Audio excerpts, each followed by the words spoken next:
Hi there, beer fans. It's a newish beer here from Badger. It's Red Rascal. It's a cherry mild, coming at 4% ABV.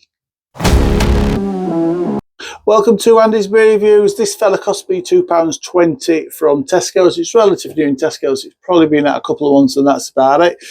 Did you know that CAMRA, the Campaign for Real Ale, have designated May as mild month? So absolutely perfect timing for this. Big question is going to be for me is, does this cherry in here taste natural or taste artificial? There's only one way to find out, in it. Stop talking about it and get it in the glass and get it in the mouth. I went through a rebrand, Badger. I was reading about a while ago. Ooh, smells very cherry. Maybe a little bit too cherry for my liking. I went through a rebrand a couple of years ago, and apparently it's done really, really well for them. Lots of new drinkers are starting to pick up their beers, and I know I'm seeing a lot more of their beers in supermarkets.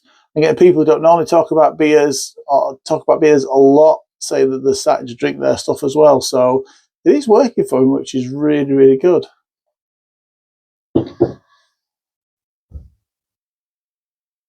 Supermarket beer, so we're not going to do any fancy stuff. We're just going to sup it and see what it's like.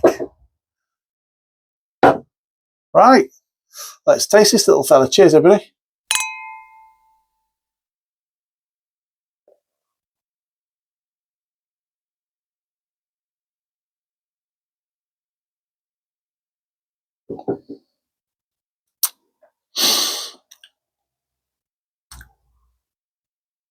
A little bit of tartness there coming from the cherry. In fact, what I'll do is I'm going to kind of split this into two bits. I'm going to talk about the multi-bit first, and then we'll talk a little bit about the cherry aspect of it. The maltiness is quite nice. It's just a light, sweet, malty backbone, and that maltiness is going all the way through, which is quite nice. On the cherry side, I'm really in two minds about it. The first taste you get of the cherry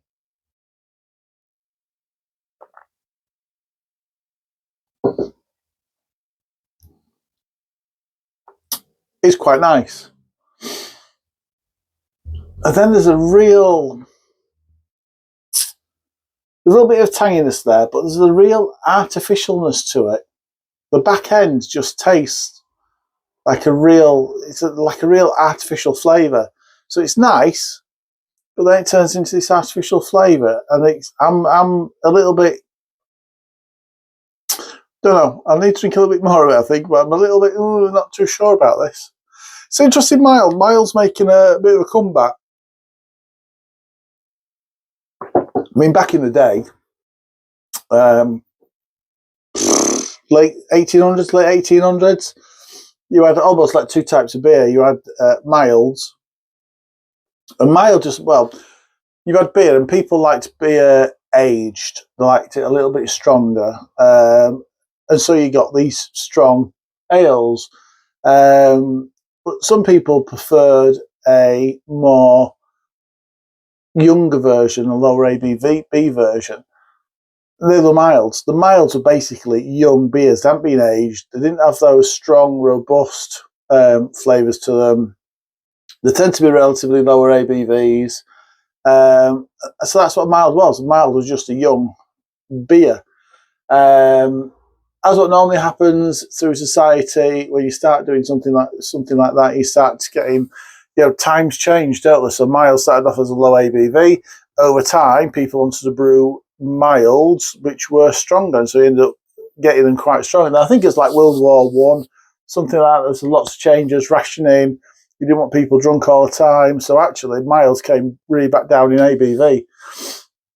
And I think it stayed like that for a long time, and it's almost got phased out. I know when I was a young lad and drinking, you got milds in working men's club, and it was the old men that used to drink the milds. It wasn't a young person's drink at all. It was just the older generation that used to kind of stick to the milds.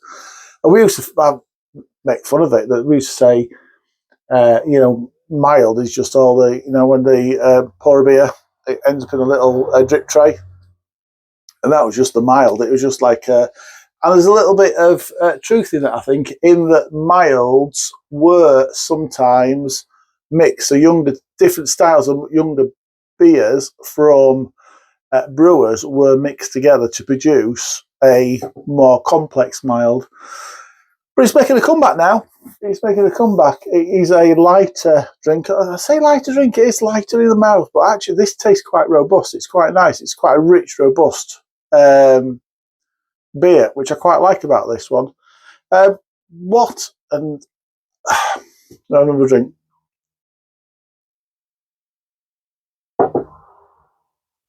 What is vexing me a little bit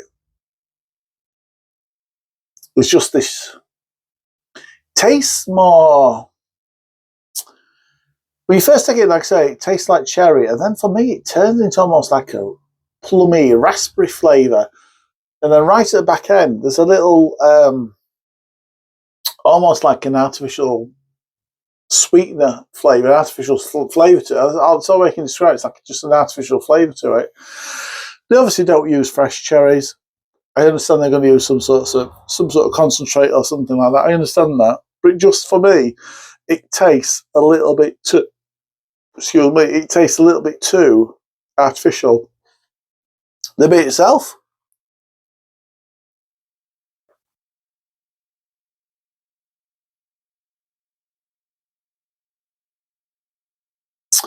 Overall, it is a very, very refreshing beer. Very easy drinking. I just can't get over that artificially flavour.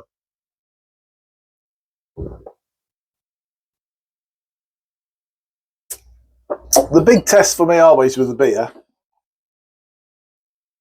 is, would I rush out and buy another one? Answer is no, I wouldn't. I wouldn't rush out to buy this again. I think that just artificial flavour just doesn't do it for me. Overall, if I'm putting, I suppose you got the malt side, which is really nice. It's a beautiful malty backbone to this beer. Like I say, there's this initial flavour of fresh cherries, which kind of me just turns into a fruity, almost plummy, almost raspberry, and then I'm just left now with an artificial flavour on my mouth, and I don't like that. I don't like that.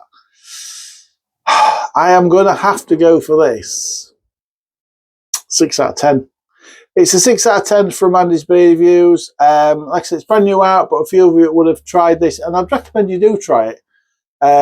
Because somebody else might taste it different to me. We all do that. We all taste things and experience things differently. But for me, yeah, that base backbone, very light, mild, caramelly malt is quite nice. And then for me, just that back end, just artificialness, just does not work for me. That's it. What I'll say, it's a 6 out of 10 from Andy's Beer Reviews. Whatever you're drinking, drink responsibly. Enjoy your beers. Cheers.